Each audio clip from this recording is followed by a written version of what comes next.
दोस्तों नमस्कार, मैं हूँ विनीता यादव। आप देख रहे हैं न्यूज़ नशा आदत हर खबर की। खबर है कि ब्रिटेन की लेबर पार्टी की जो सरकार है और उसके प्रधानमंत्री अब हिंदू धर्म से काफ़ी भयभीत हो गए हैं, क्योंकि सीधा-सीधा वो अटैक कर रहे हैं इस बार। और उनका कहना है कि ये खुद एक कम्युनल हिंदू राष्ट्रवाद जो है उससे सावधान रहना होगा। इस बात का ज़िक्र करें, क्या बीजेपी जिस हिंदू राष्ट्रवाद की बात करके इस देश में तमाम तरह के लोगों को अपने साथ जोड़ रही है, वहीं पर अब वो ब्रिटेन में एक डराने वाली बात हो गई है क्या? ये एक बड़ा सवाल यहाँ पर है, क्योंकि जिसके मूल्यों के सामने पश्चिम देश भी मतलब ये बीजेपी का हमेशा क्लेम रहा है कि नतमस्तक होते रहे हैं, इसी हिंदू धर्म और इसे मानने वालों से ब्रिटेन की स्टार्मर सरकार खतरा महसूस करे, ये सरकार की भ्रष्ट सोच को दिखाता है। ये दरअसल लेख है जो कि पंचजन्य में छपा है और उनका ये कहना है कि उस देश के गृह मंत्रालय की एक रिपोर्ट लीक हुई है जिसमें कहा गया है कि हिंदू राष्ट्रवाद से देश को सावधान रहना है। जानकारी के मुताबिक इस रिपोर्ट में हिंदू राष्ट्रवाद को लेकर अनर्गल प्रलाप किया गया है। कहा गया है कि ब्रिटेन में हिंदू राष्ट्रवाद का खतरा बढ़ रहा है। मंत्रालय ने इसे खालिस्तान पर लगाए गए आरोपों को संतुलित करने के लिए किया हो। अब बड़ी बात यह है कि जो पंचजन्य में ये छपा है, इस पर चर्चा करने के लिए हमारे साथ डॉक्टर सीपी राय जी हैं। उनके साथ चर्चा करते हुए समझेंगे कि जिस हिंदू राष्ट्रवाद की बात करते हुए यहाँ पर सरकार जो है वो तमाम तरह की चीज़ें कर रही है सर। अब सवाल ये उठता है कि ऐसे में इसे इससे खतरा बताना और इसको लेकर के एक बड़ी चिंता जताना, वो भी यहाँ पर पंचजन्य का मतलब हम समझ सकते हैं कि अगर वो ये छाप रहा है तो वो अब ये किस इक्वेशन की बात कर रहा है ब्रिटेन की लेबर पार्टी को लेकर के, जो ये बात कही जा रही है पंचजन्य में कि हिंदू राष्ट्रवादी जो बात है वो अब ब्रिटेन के लिए खतरा बन चुकी है। अभी तक ये इस्लामिक कट्टरपंथियों को लेकर के ऐसी बात कही जा रही थी, अब हिंदुओं को लेकर कही जा रही है सर।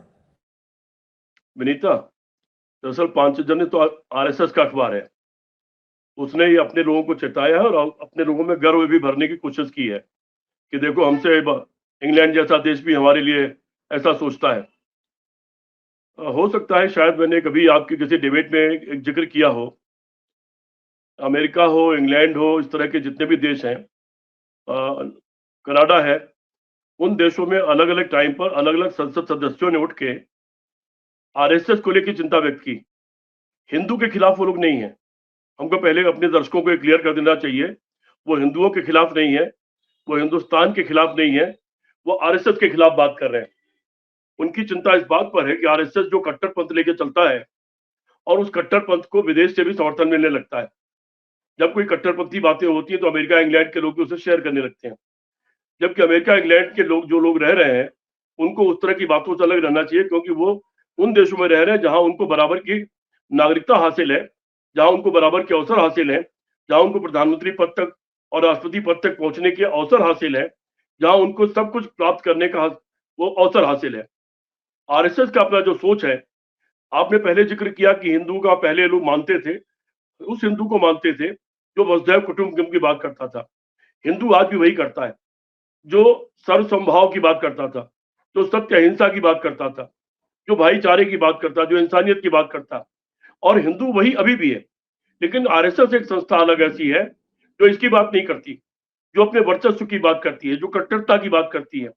उसका सोच, उसका तरीका, उसकी लिंचिंग, उसके आक्रमण उसी तरह के हैं जिस तरह के इस्लामिक कट्टरपंथ के होते हैं।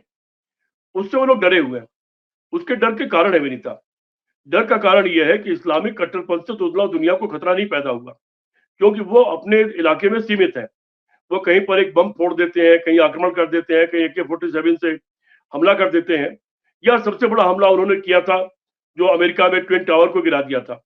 वो अपने आप में एक वैज्ञानिक आधार पर किया गया बड़ा हमला था और वो अपनी अलग चीज थी। हिंदुस्तानी जो लोग हैं, हम हिंदुस्तानी लोग, हिंदू हिंदू शब्द का इस्तेमाल मैं नहीं करूंगा, बल्कि हिंदुस्तान के रहने वाले लोग, हम लोगों को दुनिया ने सर आंखों बैठाया। हम जिस देश में भी गए दुनिया ने हमको पूरा महत्व दिया, आदर दिया, हमको हर जगह पहुंचने का मौका दिया, हमको हमारी क्षमता के अनुसार उन्होंने अपने पूरे सिस्टम में कहीं भी जगह बनाने का मौका दिया। हमारी स्थिति में और मुसलमानों की स्थिति में फर्क ये है, हम अमेरिका के पेंटागन में बैठे हुए बहुत बड़ी संख्या में, उनके रक्षा में बैठे बड़ी संख्या में, उनके पूरे सिस्टम में जो फैसले करने वाला सिस्टम है, उनका जो वैज्ञानिक तंत्र है, उनका परमाणु और से संबंधित जो तंत्र है, उन सारे तंत्र में, उन सारे ही देशों में हम लोग अपनी योग्यता के आधार पर बड़े बड़े पदों पर बैठे हुए हैं। उनका डर यह है कि मुसलमानों का कट्टरपंथ हुआ तो उससे पूरी दुनिया को परेशानी हुई। लेकिन मुसलमान चूंकि इन देशों में प्रमुख प्रमुख जगहों पर नहीं था, की पोजीशन पर नहीं था, इनके सिस्टम में घुसा हुआ नहीं था, तो वो अंदर से उनको नुकसान नहीं पहुंचा पाया। उनका मानना है कि आरएसएस जो कहता है, जो चाहता है और पूरी दुनिया पे विश्व गुरु होने की बात करता है, विश्व गुरु क्या मतलब? विश्व गुरु का मतलब क्या है? क्या दुनिया पर अवराज करने लगेंगे? क्या पूरी दुनिया आपके अंडर में आ जाएगी? विश्व गुरु का मतलब क्या? आक्रमण कर देंगे आप? क्या करेंगे? तो वो जो बात है, जो हिटलर वाली तरीका है बातचीत करने का, हिटलर को आदर्श मानना, मुसोलिनी को आदर्श मानना, उससे लोग डरे हुए हैं। वो भी जान गए हैं कि आरएसएस हिटलर और मुसोलिनी को आदर्श जानता है। वो भी जान गए हैं कि गुरु गोलवलकर इनके सबसे बड़े आदर्श हैं और उनकी किताबें इनकी गीता है, वही इनका धर्म ग्रंथ है। उनकी किताबों के बारे में उन दुनिया के लोग भी जान गए चर्चा से। प्लस पूरी दुनिया अभी ग्लोबल विलेज बन गई है। भारत में कोई छोटी-मोटी घटना भी होती है, दुनिया में कहीं भी होती है, सारी दुनिया तक पहुँच जाती है। दुनिया की घटनाएँ हमारे तक पहुँच जाती हैं। अगर उनके यहाँ ब्लैक मैटर्स हो सकता है और हम उसको जान सकते हैं, तो हमारे यहाँ भी अगर कोई भी किसी तरह के कोई मामले हुए हैं, वो लिंचिंग के हुए हो, वो चाहे बीफ के सवाल पर हुए हो, चाहे किसी मुद्दे पर हुआ हो, वो जगह-जगह मंदिर और मस्जिद में और गुरुद्वारों में, गिरजाघर में मंदिर ढूँढने का सवाल हो, उन पर आक्रमण करने का सवाल हो, उस पर चढ़ के उसकी दीवार तोड़ने का सवाल हो, उस पर अपना झंडा, गेरुआ झंडा लगाने का सवाल हो, ये सारी घटनाएँ, ये सारी चीज़ें दुनिया के लोगों को पता है। उनका मानना भी है कि उनको डर किस बात का है? उनको डर यह है कि हमने हिंदुस्तान के लोगों को बहुत बड़े पैमाने पर अपने देशों में आने दिया, अपने सिस्टम में घुसने दिया, अपनी जगह महत्वपूर्ण पदों तक उनको पहुँचने दिया। अगर इनमें कट्टरपंथ आ गया, तो ये तो हमको अंदर से खोखला कर देंगे, ये हमको अंदर से खत्म कर देंगे। ये डर अमेरिका, इंग्लैंड जैसे तमाम देशों में है और ये डर स्वाभाविक है। आरएसएस अपनी हरकतें अगर बंद नहीं करेगा विनीता, मेरी बात आज आपके दर्शक याद रखें, अगर आरएसएस की हरकतें, बातचीत, सिद्धांत, नारे वही रहे जो अब तक हैं, तो दर्शकों को याद रखना चाहिए कि वो दिन दूर नहीं। अभी तो सिर्फ बेरोजगारी के सवाल पर ट्रंप ने हमारे लोगों को बाहर करना शुरू किया है। 16-17 हजार लोग तो एक खेप में आ रहे हैं और 1 लाख से ज्यादा लोग, 1.25 लाख के करीब मुझे लगता है लोग वापस भेजे जाएंगे। देखते हैं आगे परिणाम उसका क्या होता है। लेकिन अगर यही परिस्थितियां रही, यहाँ पर लिंचिंग ऐसी होती रही, हम हर मंदिर और गिरजाघर में मंदिर ढूंढ मस्जिद और गिरजाघर में मंदिर ढूंढते रहे, उन पर चढ़ करके उन पे गेरुआ झंडे लगाते रहे और हम, आरएसएस का जो कट्टरपंथ है वो इसी तरह काम करता रहा, तो वो दिन दूर नहीं जब दुनिया के तमाम देशों से हिंदुस्तानी लोगों को कान पकड़ पकड़ के बाहर निकाला जाएगा। अपने देश को बचाने के लिए वो बाहर निकालना शुरू करेंगे। वो दिन दूर नहीं होगा। उस दिन से डरना चाहिए। उस दिन से हमको पूरे हिंदुस्तान के लोगों को डरना चाहिए। और ये जो निरूपित करने की कोशिश कर रहे हैं कि हिंदुओं के खिलाफ कोई लोग हो गए, हिंदुओं के खिलाफ नहीं हो, हिंदुस्तान के खिलाफ भी नहीं है, वो कट्टरपंथियों के खिलाफ है। हिंदुस्तान में जो कट्टरपंथ नाम की चीज है उसके खिलाफ है। दोनों कट्टरपंथ, वो चाहे हिंदू का हो, चाहे मुसलमान का हो या किसी और का हो। ईसाइयों ने अपना कट्टरपंथ देखा है। उनको भी लगता था एक जमाने में कि वो दुनिया पर राज करने, और उन्होंने राज किया भी। वो तो पूरी दुनिया के बड़े हिस्से पर राज कर रहे थे। उनको लगता था पूरी दुनिया उनके कब्जे में रहना चाहिए। लेकिन जो जो पढ़ाई लिखाई बढ़ी, जो जो दुनिया के पास रोशनी पहुंची, लोगों ने आंदोलन किए, क्रांतियां की और वो उससे सब बाहर निकल गए। भारत जैसा बड़ा देश इंग्लैंड के चंगुल से बाहर निकल गया। तो ये इंग्लैंड के लोग ये जानते हैं और उनको ये पता है कि अगर यही स्थिति आगे बढ़ती रही और ये कट्टरपंथ बढ़ा रहा, तो उनको खतरा पैदा हो सकता है। उस खतरे से आगाह करने की उन्होंने अपने यहाँ कोशिश की है। उसकी रिपोर्ट लीक हो गई, वो अपनी जगह चीज है, लेकिन ये मैं काफी दिन पहले आपके एक कार्यक्रम में मैंने इसका जिक्र किया था। और ये मीडिया में तमाम इस तरह के भाषण मौजूद हैं। अमेरिका के, इंग्लैंड के, कनाडा के तमाम संसदों के मौजूद हैं। आरएसएस के बारे में भाषण मौजूद हैं। यहाँ तक कि अमेरिका में तो आरएसएस की फंडिंग के बारे में जांच शुरू हो गई और बहुत सारी चीजों पर वहां पर रोक लग गई है। उससे ये बहुत परेशान है ये लोग। इसीलिए कभी कभी ऐसा बयान एक आध दे देते हैं आरएसएस के चीफ, जिससे इनका चेहरा उतना काला न रहे बल्कि उस पर कुछ उजला हो जाए। वो करते रहते हैं। लेकिन दुनिया बहुत होशियार है, उसकी निगाह इनके ऊपर है और ये भारत के लिए बहुत खतरनाक संकेत है। अगर ये बातचीत आगे बढ़ती है, ये मेरे भारत के लिए बहुत खराब होगा। हमारे लाखों लोग दुनिया में नौकरी कर रहे हैं।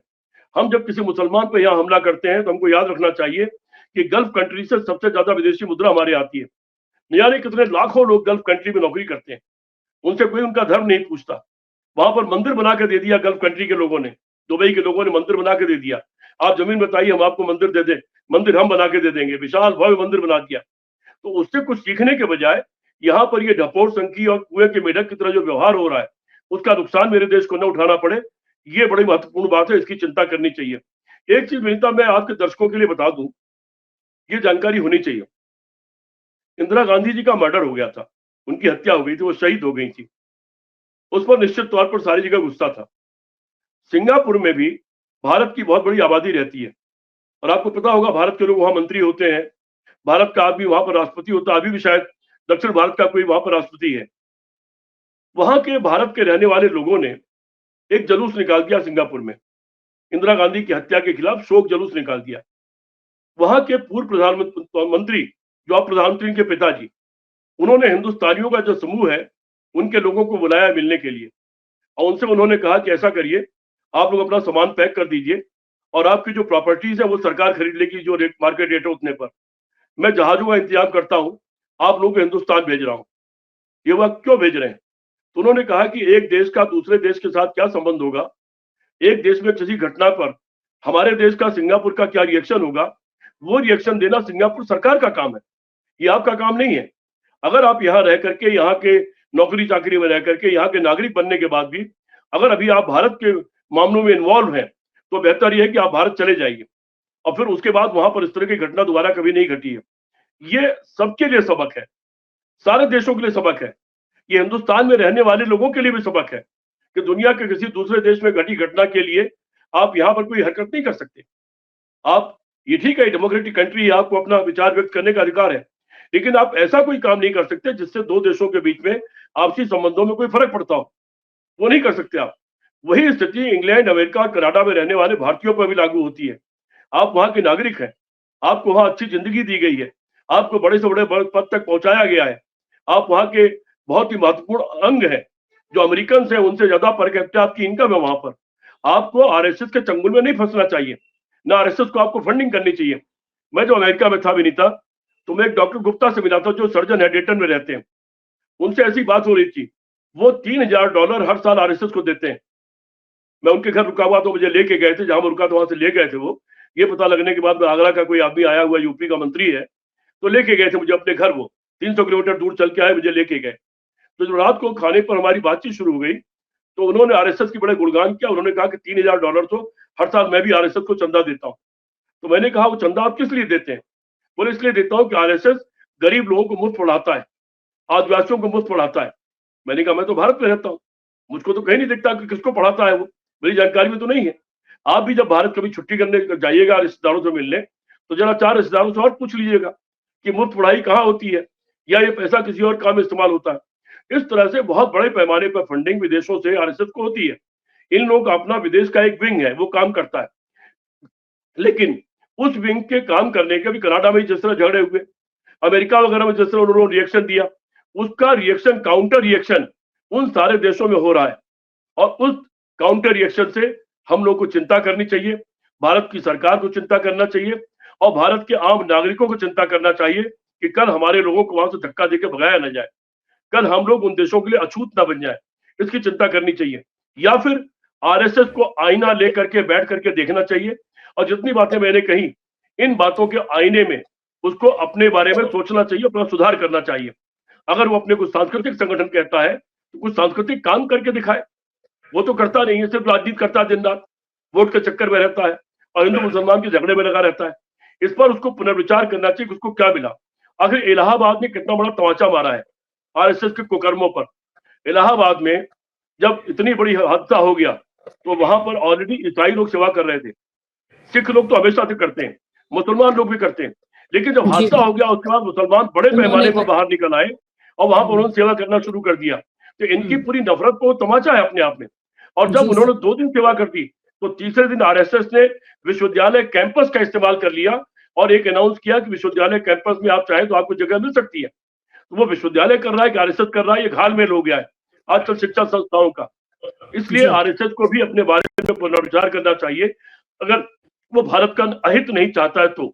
जी विनीता जी। जी, बिल्कुल, ये ज़हर किस काम आएगा पता नहीं, क्योंकि 2020 के एक सर्वे के मुताबिक भारत प्रवासियों 51% हिंदू हैं।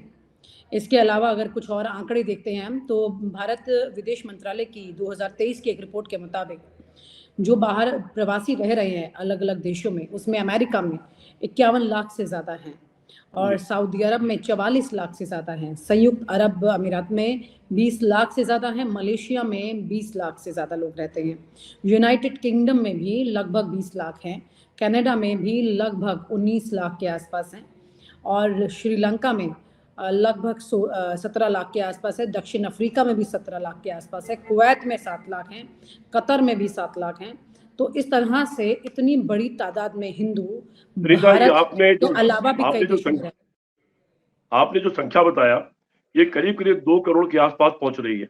हाँ, ये सर 13 करोड़ के आसपास है इस वक्त ये संख्या और अब बढ़ गई होगी, अभी बढ़ गई होगी क्योंकि 13 करोड़ 13 हाँ, ये आंकड़े, इसमें से कुछ आंकड़े जो हैं वो 2020 के अपडेटेड हैं और कुछ जो है वो 2023 के हैं। लेकिन अगर मैं कह रहा हूँ 13 करोड़ न सही, 13 करोड़ न सही, अगर 10 करोड़ लोग भी हो तो 10 करोड़ एक बहुत बड़ी आबादी है जिसको दुनिया में रोजगार मिला हुआ है, सम्मान मिला हुआ है और 10 करोड़ आबादी में से बहुत बड़ी आबादी वहां से कमा करके भारत भेजती है।